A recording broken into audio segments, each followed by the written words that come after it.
So this is the framework that I like to use. I identify what I call planning objectives. When somebody talks about a problem, they're talking about something they don't like. I like to turn it around into a positive statement. So let's think about the things we do want. So for every problem, there's a planning objective that reduces that problem. So reducing traffic congestion, improving the travel experience, reducing the costs of building roads and parking, saving consumers money. All of these are planning objectives that I think transportation professionals should be concerned about. Now, if we expand highways, how many of these planning objectives have we helped achieve? Well, best 2. We've reduced traffic congestion and we've improved the travel experience. If we get people to drive alternative fueled vehicles or electric vehicles, how many of these planning objectives have we achieved? Well, at best 2. We've reduced air pollution and conserved energy. But if we get people to rely more on walking and bicycling and public transit, and we make cities where they're not so spread out, we reduce sprawl, how many of these planning objectives have we achieved? Virtually all of them. Those are the strategies that provide the greatest range of benefits. I think that this type of analysis should be applied to every planning decision. Every transportation planning decision should be evaluated using a comprehensive framework that asks, will it reduce the cost to consumers of owning and operating cars? Will it reduce traffic accidents? Will it improve physical fitness, getting people to exercise more?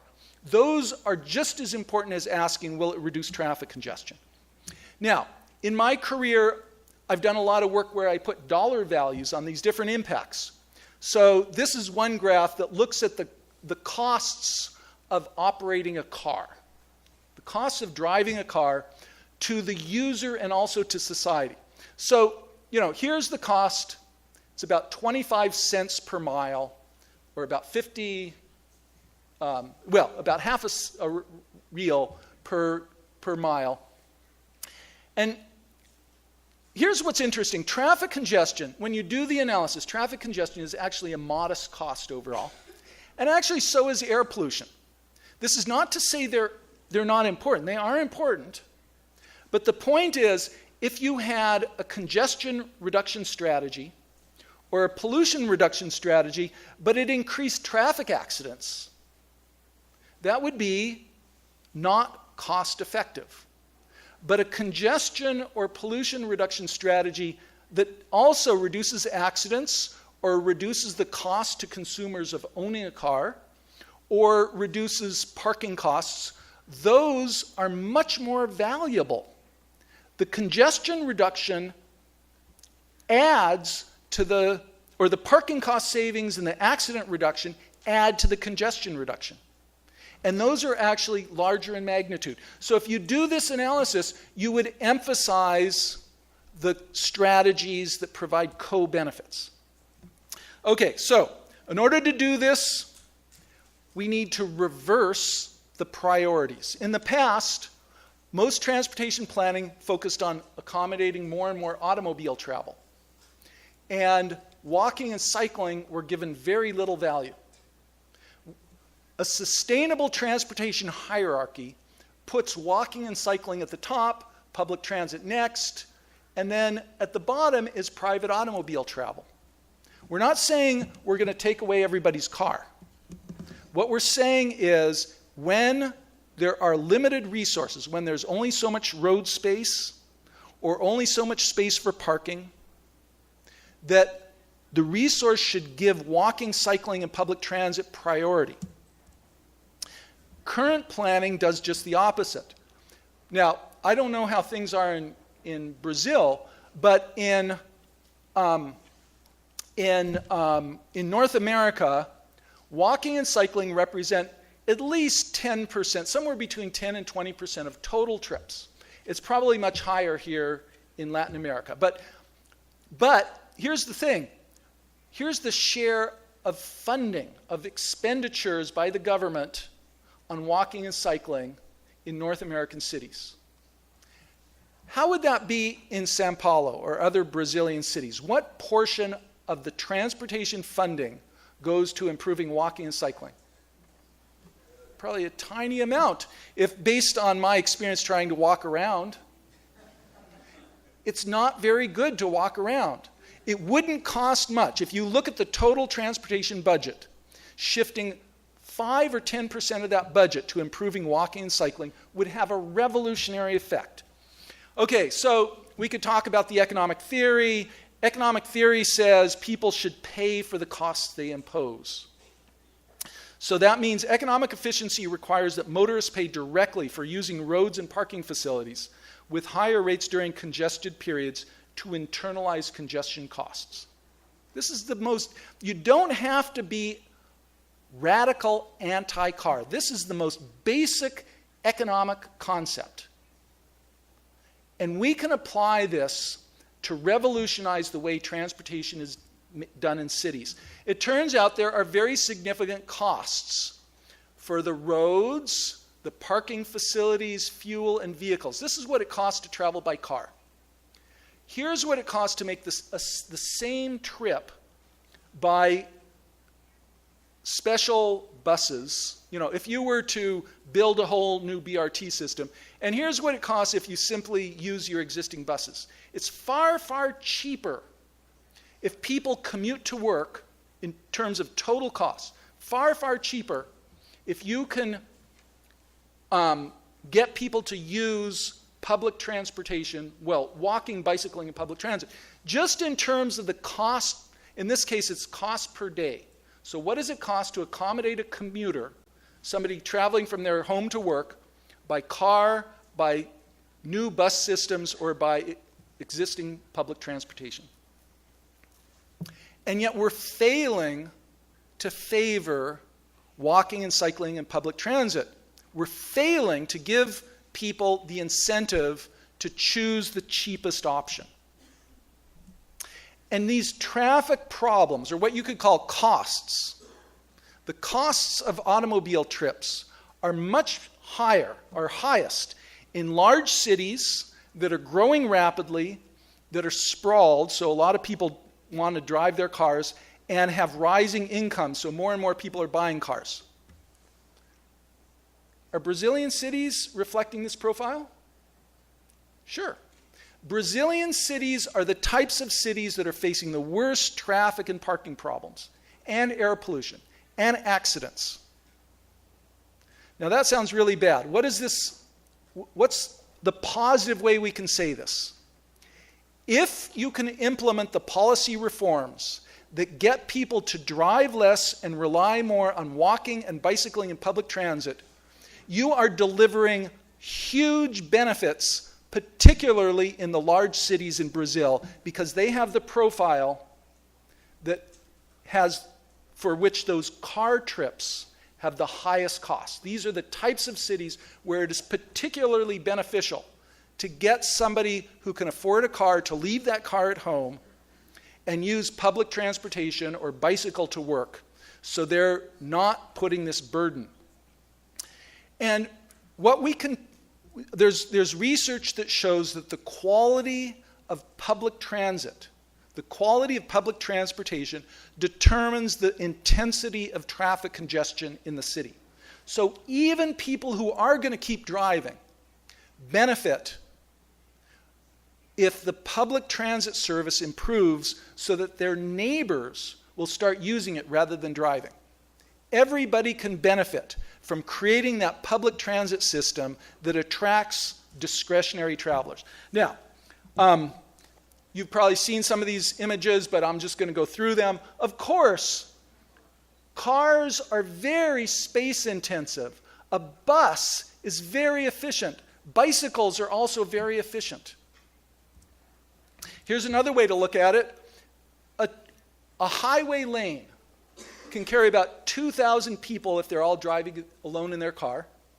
It can carry 9,000 or 10,000 people in a bus. It can carry a similar amount by bicycle. And if you have either a BRT, an exclusive lane BRT, or train or rail, you can carry 20 or 30,000 people.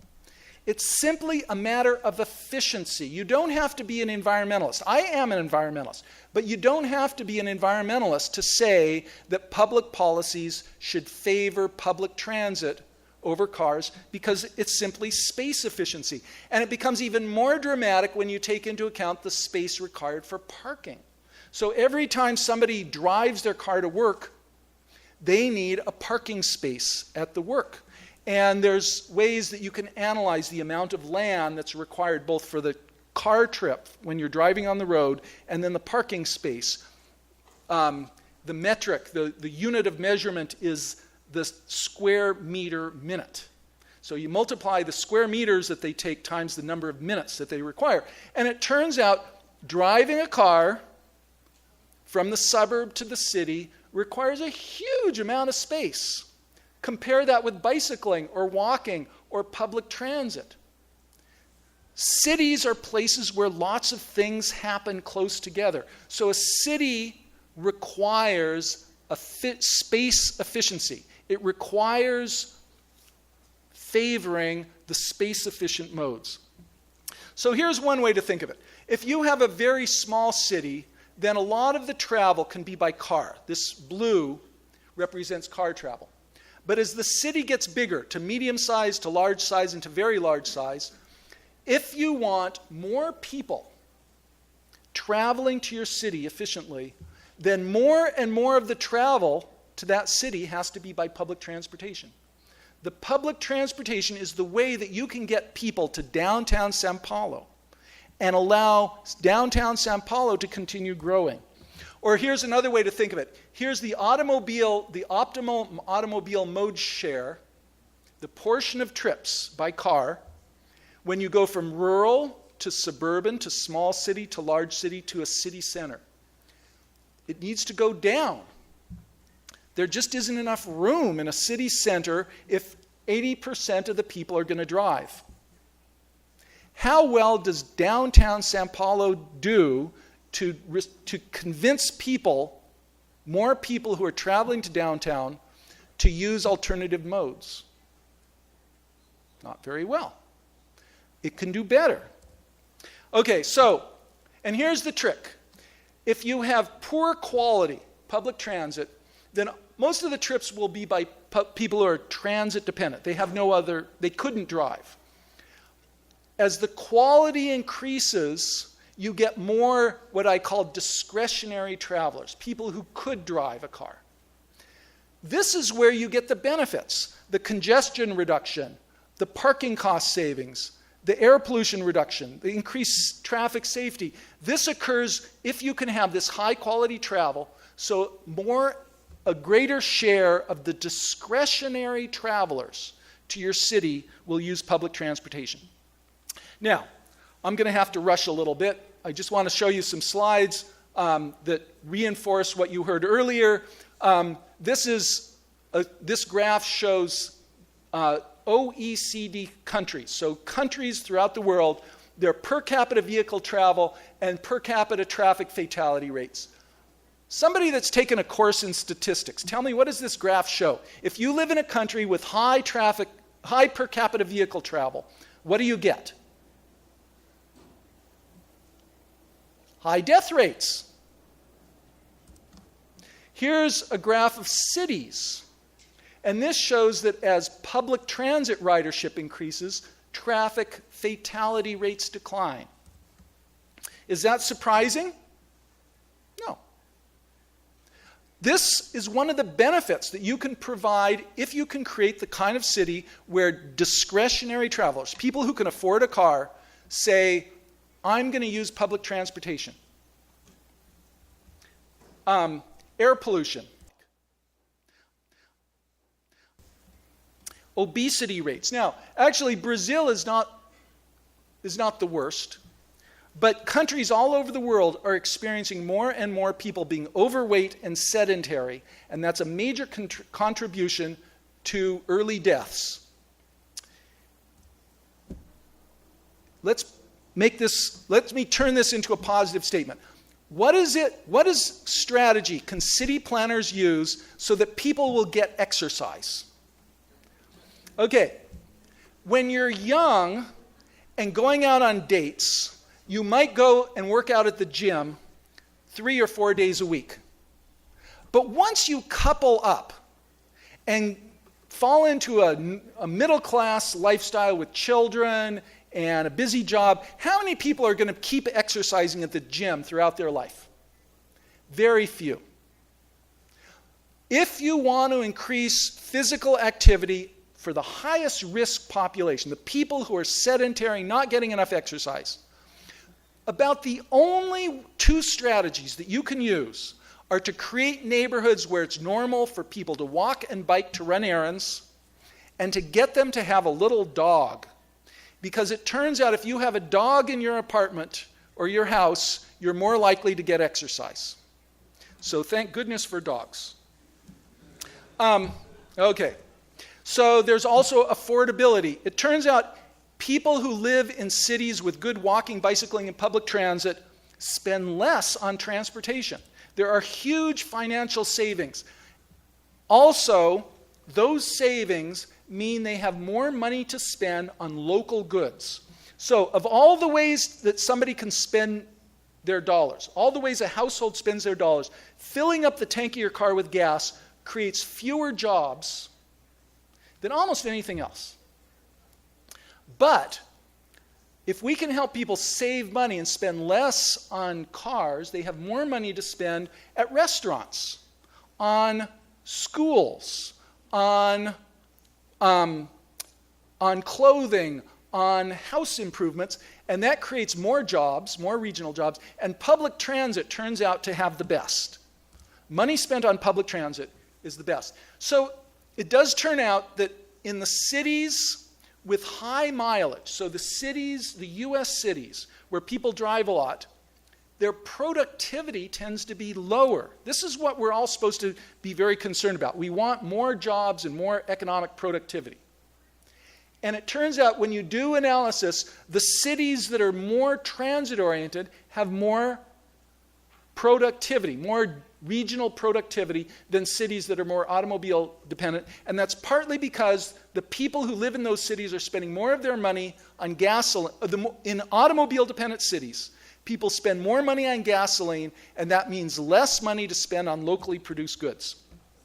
Here's what it looks like in property development. This is, I believe is this Curitiba or Bogota?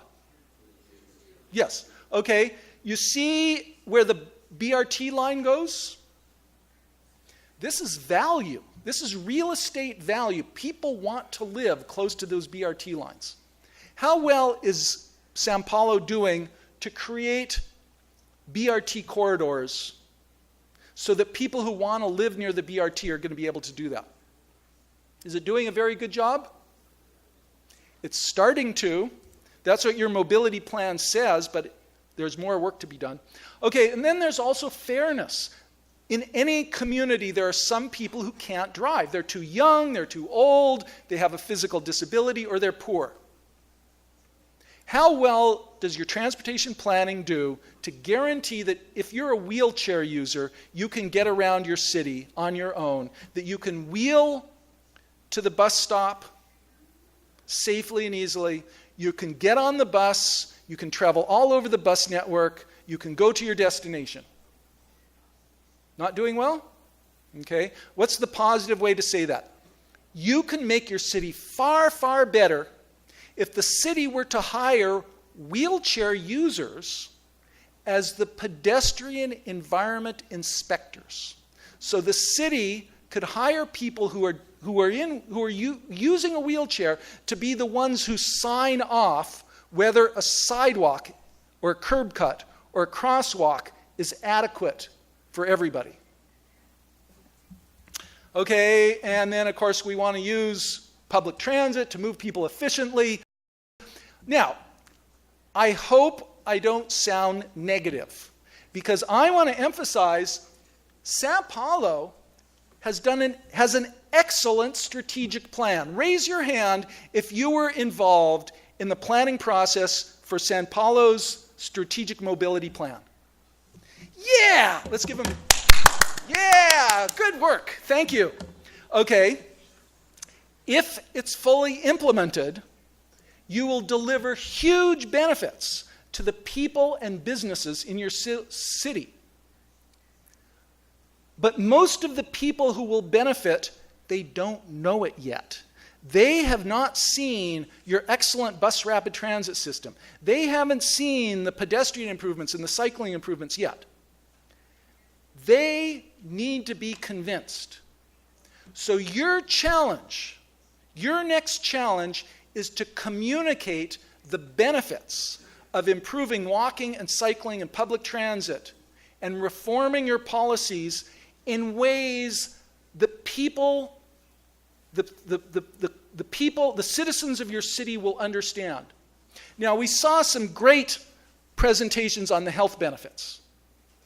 But what other messages can you emphasize about the benefits to the residents of São Paulo and other Brazilian cities that will convince them to support this plan? Well, we have to talk about the savings, the financial savings to households if they don't need to buy a second car. We can talk about reduced accidents and improved health. We can talk about how it's going to improve mobility. So motorists don't have to chauffeur non-motorists, and that if you're in a wheelchair or you're poor, you can get around the city. You can talk about the economic development benefits and improved livability and quality of life, and how much nicer your neighborhood is going to be when you have nice walking streets and you don't have to drive across town all the time. That you'll have nice parks and you'll have all the services you need and cleaner air, and that a lot of these improvements can be done in just a year or two. You can improve your sidewalks. You can improve your bike lanes. You can put Wi-Fi service on buses in just a year or two, where if somebody was to propose to build a new highway into the center of São Paulo, how many years would it take? We used to say 5, then we said 10, now we say about 15 years. Okay, so you need to tell stories and paint pictures and engage residents and brag about your successes. How well is your city doing telling residents about the benefits that they're going to enjoy because of this plan? Are you doing well? Could you do better? Okay.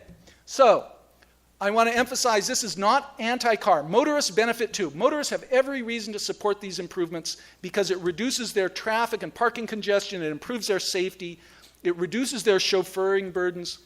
Okay, so that was a lot of information. If you want more detailed information, I'll be glad to share my slideshow if you want to circulate that. And everything that I presented is described in more detail on our website in various reports. And I will be glad to exchange business cards. So I have lots of business cards. So thank you very much. I appreciate this opportunity. Obrigado.